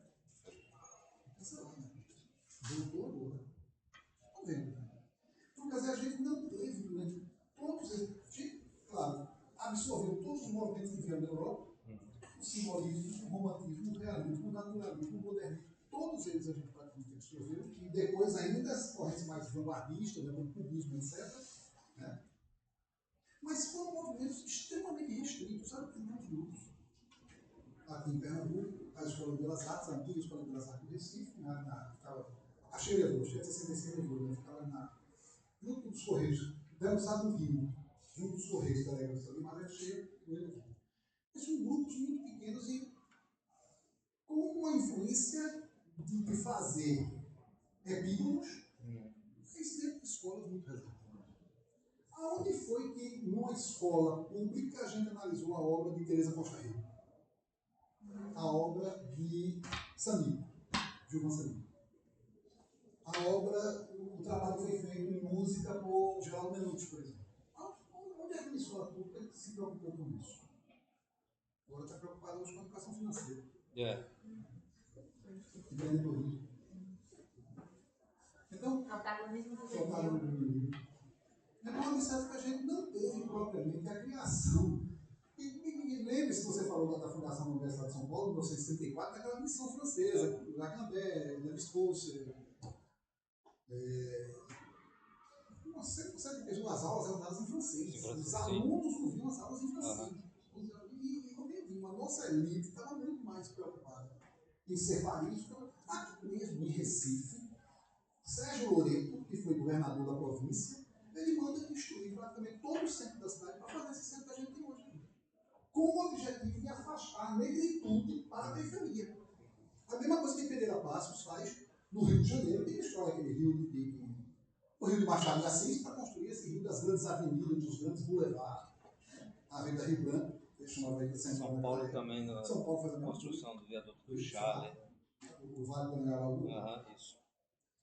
Então, quer dizer, a gente não teve propriamente grupos hegemônicos que pudessem garantir uma preservação, um trabalho pedagógico. Veja, não é só você assistir uma peça e ir embora para casa e esquecer, ou assistir um filme sobre Portinari, assistir uma exposição de Bela Pinto e depois ir embora para casa. Não era isso.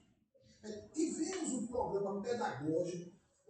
Para vocês terem uma ideia, na França, toda quarta-feira as aulas são suspensas para que os alunos possam visitar os museus com os professores. um ônibus da prefeitura para na frente da escola, os alunos daquela turma, naquela quarta-feira, vai visitar Paulo Zé, com o professor explicando, ou o guia do museu explicando, toda quarta-feira. Você acredita que alguns currículos nas escolas, até o começo do século XX, a quarta-feira era feriado, mas ninguém fazia nada? Pegaram o modelo e cortaram, mas não se sabia o que fazer com ele. Na França, para você, um guarda de trânsito veio ensinar a andar de bicicleta. A partir de uma certa idade, já pode andar de bicicleta, um guarda veio explicar como andar de bicicleta na rua, quais são os sinais que você tem que dar, quando vai parar, quando vai entrar, quando vai... Tem sempre para você atravessar o sinal.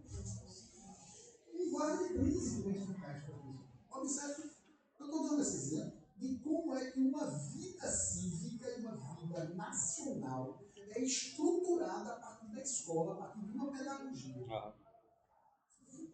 Se no final você vai se interessar pela cultura, vai se interessar, é uma outra coisa, mas isso deveria ser, e não apenas disciplinas puramente escolares e no século XX. Isso.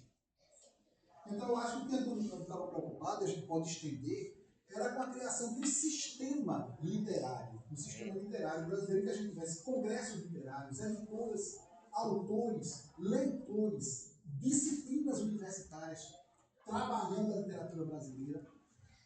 Isso é muito recente. Muito recente. Pois bem, não esqueci o nome. Júlia. Então, sobre o MCP, se haveria a possibilidade de um retorno. Não. Eu estava conversando com o M5V, e ela dizendo exatamente isso. Que eram circunstâncias culturais, históricas, políticas, sociais, muito diferentes daquela que nós estamos vivendo. Muito diferentes. As nossas expectativas, o horizonte de expectativas nosso é muito diferente daquele que estava mais ou menos presente numa certa intelectualidade. Que criou o MCP, que criou o Centro de Extensão Cultural, que estava dentro da Universidade do Recife, que estava nos jornais, né? Então, na televisão, quando a televisão começou a aparecer aqui, em 1966. Então, observe que um clima muito diferente. Eu tentei, uma das coisas interessantes que eu acho que aconteceu no MCP foi Germano Coelho, o professor, foi o escultor e artista plástico Germano Coelho, que foi professor da Escola de Belas Artes também. Ele criou as chamadas praças de cultura. Quem passa ali pela torre, naquela praça da torre, você não vê que tem um teatrinho ali na Praça da Torre? Ali tem, aqui na Iputinga tem também, naquela pracinha que fica lá dentro da Iputinga, tem também um teatrinho. Quem passa no Largo Dom Luiz, lá em Calamarela, tem também. Em Bibiribe tem, e no Jardim São Paulo tem também. Esses teatrinhos foram criados pelo Movimento de Cultura Popular na época da prefeitura e depois do governo de Arraes, nas chamadas praças de cultura. O que acontecia nessas praças de cultura? A universidade, através da Orquestra Sinfônica, tanto a Orquestra Sinfônica de Recife, quanto a Orquestra Sinfônica de Pernambuco, quanto professores da Universidade de Música ou do Conservatório, iam dar aulas públicas. Tocava uma peça do Tchaikovsky, dizia para cada o que é um violoncelo, o que é um cello, o que é um baixo, o que é um contrabaixo, o que é um... Explicava qual era o funcionamento de cada uma daquelas, o que significava uma peça, dentro de que quadratura histórica e musical ela se filiava, e as pessoas vinham assistindo. E fazia rodízio na cidade. Hoje era a Orquestra Sinfônica que apresentava. Amanhã o Bom Meu Boi, do Capitão Pereira.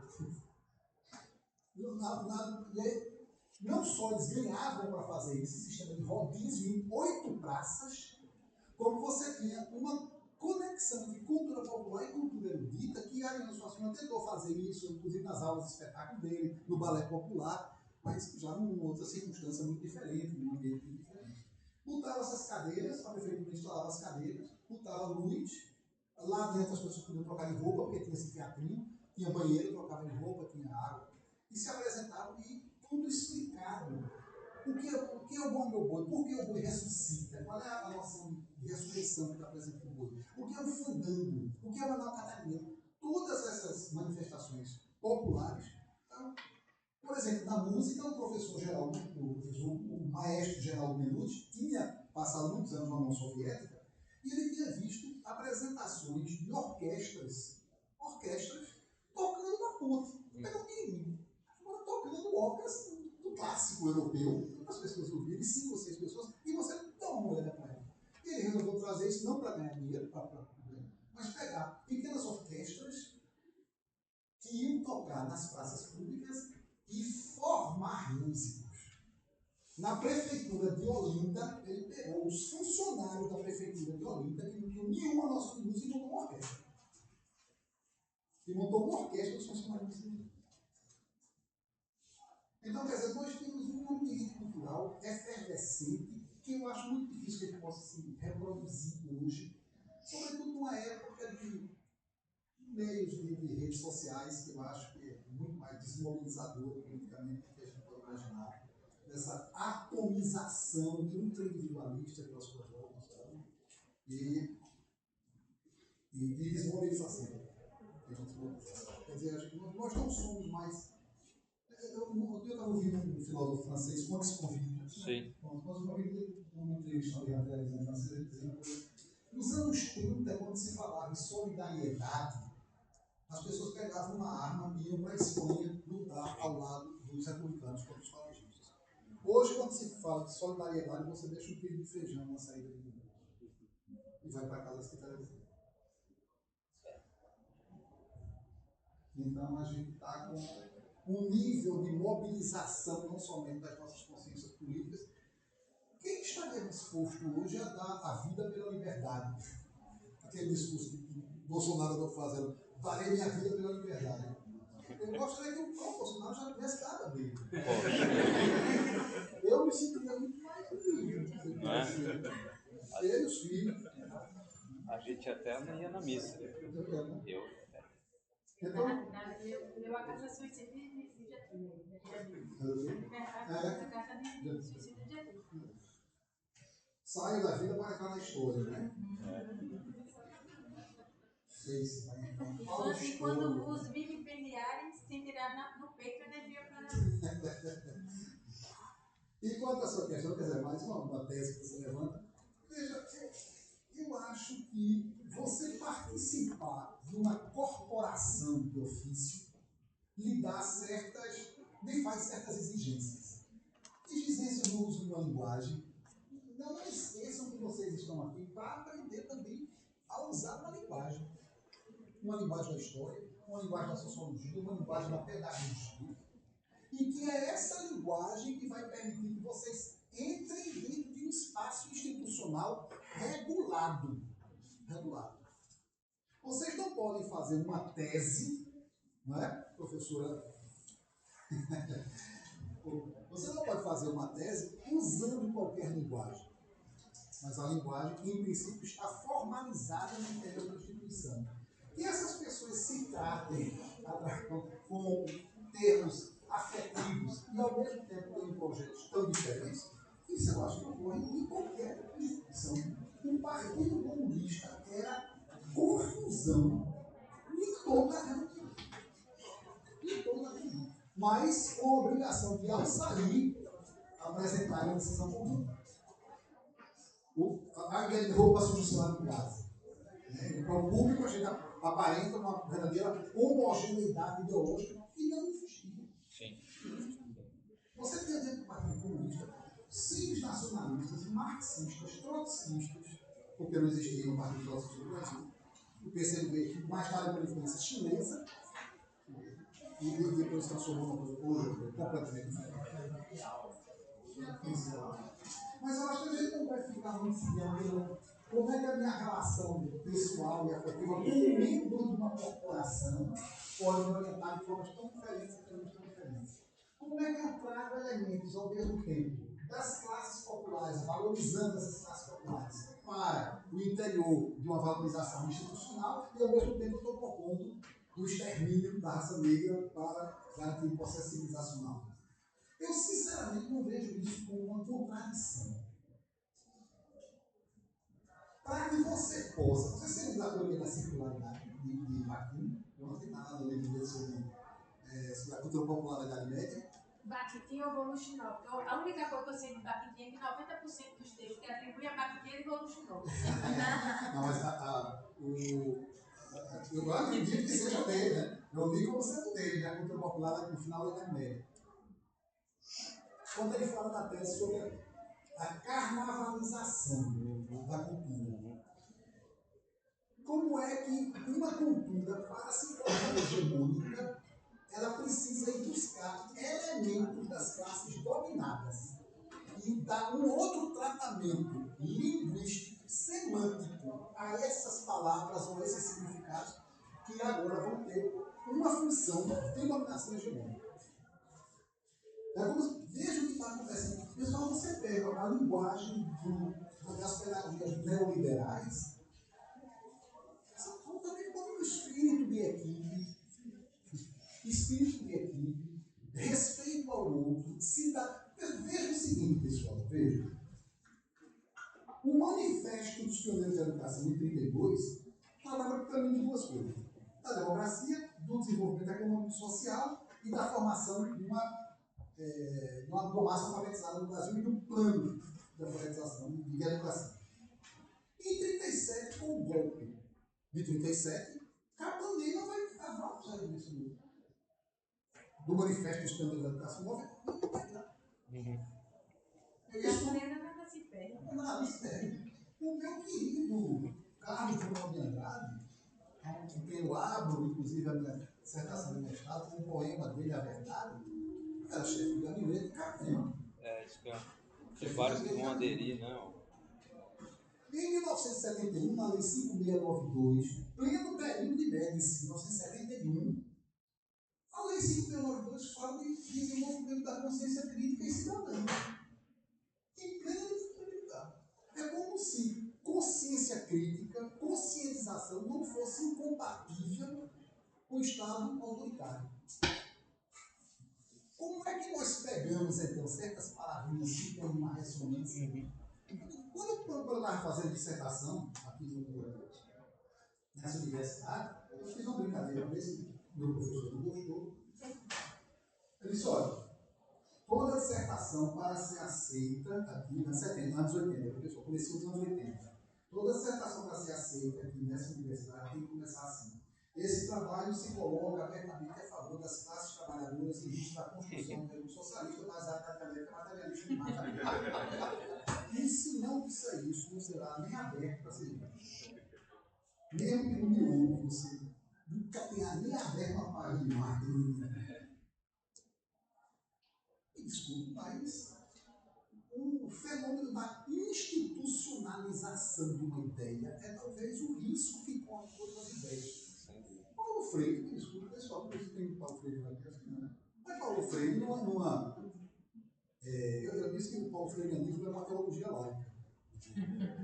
A viúva dele mostrou. Ela estava na reunião da médica, eu apresentei esse trabalho, ela mostrou. Dona Anitta Freire. Uma teologia laica, em que você transformar o Angílico no Vaticano da pedagogia libertadora.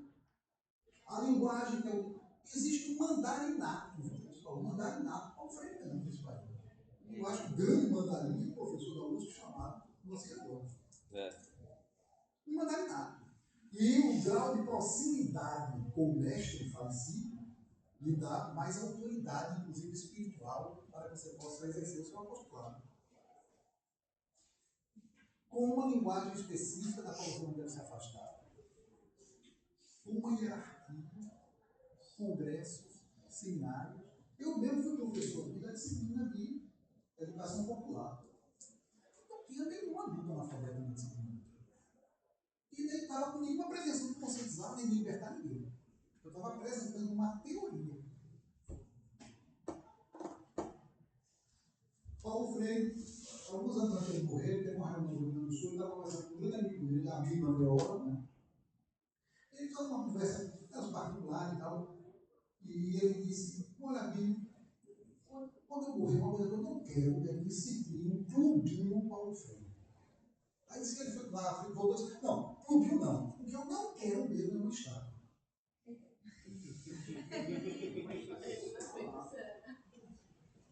Eu citei essa frase, não quero, e assim você tem.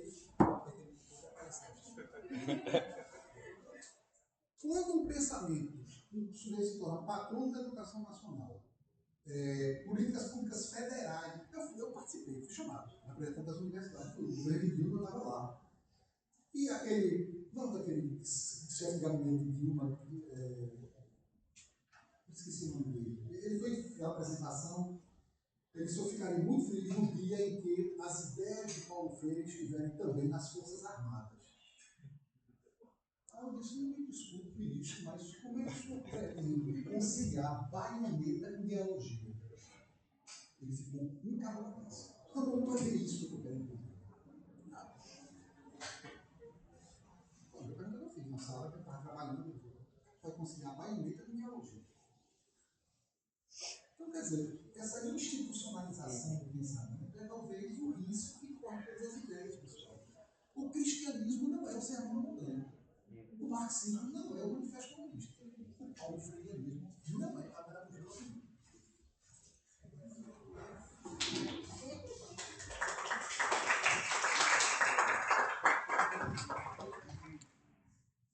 Podemos encerrar, pessoal?